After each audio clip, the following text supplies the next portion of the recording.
देखो, अभी पिछले दिनों माननीय सुप्रीम कोर्ट में दोनों प्रदेशों के चीफ सेक्रेटरियों को बुलाया गया था। आपको भी उसकी जानकारी है। उसमें पंजाब के चीफ सेक्रेटरी को माननीय सुप्रीम कोर्ट ने फटकार लगाई कि हरियाणा का अनुसरण करो। हरियाणा में पराली पहले की अपेक्षा कम जल्दी है। सरकार ने ज़्यादा केस बनाए, सरकार ने समझदारी से काम लिया है। किसानों को भी हरियाणा सरकार ने ज़्यादा समझाया है। लेकिन मैं इस मुद्दे को राजनीतिक तौर पर ना दिखवाना चाहता हूँ, ना देखना चाहता हूँ। ये मुद्दा कोई राजनीतिक मुद्दा नहीं है। आम आदमी पार्टी की सरकार जब दिल्ली में थी और पंजाब में दूसरी पार्टी की सरकार थी, तो वो कहा करते कि हरियाणा से पोल्यूशन आता है पराली और पंजाब से आता है। जब से पंजाब में आम आदमी पार्टी की सरकार बन गई, तब से वे दोनों स्टेटों के ऊपर आरोप लगाने लग गए। मैं पर्यावरण मंत्री के तौर पर एक बात कहना चाहता हूँ, इसमें किसी का कसूर नहीं है। ये ठीक है कि हम भी उतने ही कसूरवार हैं कि हमारे किसान भी थोड़ा बहुत जलाते हैं। पंजाब के भी 10-5%, 15%, 20% ज़्यादा जला सकते होंगे। ये मुद्दा राजनीति का मुद्दा नहीं है, हमारी सेहत से जुड़ा हुआ मुद्दा है।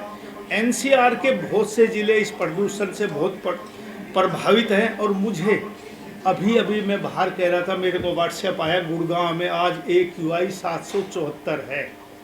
तो मैं ये मान सकता हूँ कि आम आदमी उस AQI 774 में कैसा जिंदा रह सकता है। आने वाली नस्लों की उम्र भी कम हो जाएगी। मैं गुड़गांव का बासिंदा हूँ। गुड़गांव NCR का मेन ज़िला है और हमारे जीवन की भी, नरवीर सिंह की भी अपनी उम्र 10 साल तकरीबन कम हो गई। आहिस्ता आहिस्ता यूं ही प्रदूषण चलता रहा तो हमारे आने वाली नस्लों की भी बहुत उम्र कम हो जाएगी। इसको राजनीतिक मुद्दा ना बना करके हर आदमी सोचे, तीनों सरकारें बैठकर इस पर विचार विमर्श करें। केंद्र सरकार भी बैठे, पर्यावरण मंत्रालय माननीय भूपेंद्र यादव जी के पास है। वे आज शायद, मुझे उम्मीद है, चुनाव प्रचार महाराष्ट्र में ख़त्म हो रहा, कल तक दिल्ली आएंगे। मैं बहुत जल्दी इसी हफ्ते उनसे मुलाकात करूंगा। जो भी देश लेवल पर इस NCR क्षेत्र में इस प्रदूषण का इलाज हो सकता हो, वो हम करने की कोशिश करेंगे। पिछले हफ्ते, आज से 15 दिन पहले, जब मेरे को ये चार्ज मिला तो मैंने बेंगलोर बात की थी एक प्राइवेट कंपनी से कि कोई बारिश कृत्रिम, जैसे दुबई वगैरह विदेशों में करवाते हैं, उस प्रकार की कोई बारिश यदि हम NCR क्षेत्र में करवा सके हैं तो खर्चा कुछ भी हो, लेकिन आम जीवन का सवाल है आम आदमी के का। लेकिन उन्होंने कहा कि कोई ऐसे अभी बादल बने नहीं हैं, यदि बादल हो जाएंगे तो उसमें इंजेक्ट कर देते हैं तो बारिश हो जाती है। 10 तारीख तक का उन्हें समय मांगा था, आज समय तो 18 हो गया। उसके बाद मेरी दोबारा बात नहीं, उन्होंने कहा था कि हम बता देंगे जब भी थोड़े बहुत बादल बनेंगे तो हम बारिश कर देंगे। लेकिन आज भी मैं आपसे कहता हूँ कि ये बहुत बड़ा मुद्दा है। आहिस्ता आहिस्ता NCR में लोग छोड़ देंगे। बहुत बड़े दिल्ली में डिप्लोमेट रहते हैं, देश के बड़े बड़े राजनीतिक आदमी, बड़े बड़े उद्योगपति, बड़े बड़े ब्यूरोक्रेट्स रहते हैं। यदि इसी तरह पोल्यूशन चलता रहा तो NCR में जीना मुश्किल हो जाएगा। इसमें बहुत जल्दी सभी लोगों को विचार करने की ज़रूरत है। और मैं सबसे निवेदन करता हूँ, और एक आप लोगों से भी करता हूँ, इसको ज़्यादा से ज़्यादा प्रचार करें कि कुछ पराली का तो जो धुआं है वो सर्वे के मुताबिक 4-5% होता है। नरवीर सिंह बिना पोल्यूशन मंत्री भी, मैं चुनाव में एक बात कहा करता कि सबसे ज़्यादा प्रदूषित यदि कोई करता है तो पॉलीथीन करता है। आप भी इस बात को मानोगे कि हर घर में 10-5 पैकेट हमारे पॉलीथीन के डेली आदमी लेके आते हैं। आप उसको रोज़मर्रा आप देखते हैं कि पॉलीथीन का इस्तेमाल हम करते हैं, उसको डाल देते हैं, कूड़े में डाल देते हैं, कहीं जहाँ भी जाके डंप होता है तो उसमें आग लगाई जाएगी, सबसे जहरीला धुआं उसका निकलता है। दूसरा, यदि हम उसमें कोई पुरानी सब्जी, कोई और चीज़ डालकर उसको गांठ मार कर डाल देंगे तो वो सीवर में जाएगा, सीवर को चोक करेगा। तीसरा, यदि हम नहीं भी जलाएंगे तो जहाँ भी ये जाके इकट्ठा होगा, धरती में जाएगा, तो इसको गलने में 400 साल लगते हैं।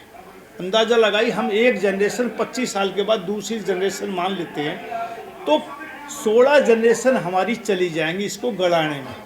दूसरा, मैं एक निवेदन करता हूं कि हमारे NCR में सर्वे के मुताबिक एक साल में खुशियों के, शादी ब्याह, कुआं पूजन, इनके कार्ड 10 करोड़ छपते हैं।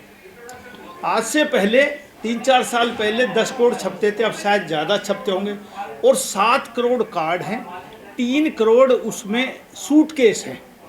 मतलब आप समझे, सूटकेस का मतलब जिसमें इलायची, सुपारी, खुशबू, पिस्ता, बादाम, जो संपन्नता आई उसमें लोग इतनी बड़ी बड़ी अटैची लेके जाते हैं, वो किस चीज़ से बनता है? वो कागज़ से बनता है। और कागज़ कहाँ से आता है? पेड़ कटने से आता है। यदि हम आज भी हमें इस आधुनिक युग में सबके गरीब से लेके अमीर तक हर हाथ में आपके मोबाइल है, हमारे यदि कोई दुख की घड़ी किसी परिवार में आ जाए तो हम उसको कार्ड छपवा के नहीं भेजते, हम व्हाट्सएप के जरिए अपने दुख का समाचार अपने सगे संबंधी रिश्तेदार मिलने वालों के पास भेजते हैं। तो खुशी का क्यों नहीं? मैंने 2 शादियां 7 साल पहले की, अपने बेटे की भी बेटी की भी, एक भी कार्ड मैंने नहीं छपवाया। व्हाट्सएप के जरिए निमंत्रण दिया, हजारों लोग आए।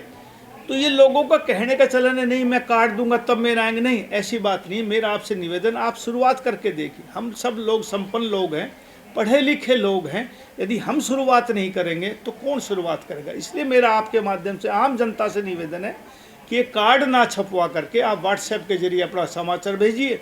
आज आपको जरूरत है, आप उसको बुला रहे, कल उसको जरूरत होगी। आपको निमंत्रण का भी, कार्ड का भी यही काम है, यही व्हाट्सएप का। आप जाएंगे सड़क पे, आप नॉइज पोल्यूशन करेंगे, आप डीजल पेट्रोल फूकेंगे, धुआं होगी, आप डॉलर के अंदर पैसे डीजल पेट्रोल के बर्बाद होंगे, समय बच जाएगा। 1 मिनट में व्हाट्सएप हज़ारों चले जाते हैं।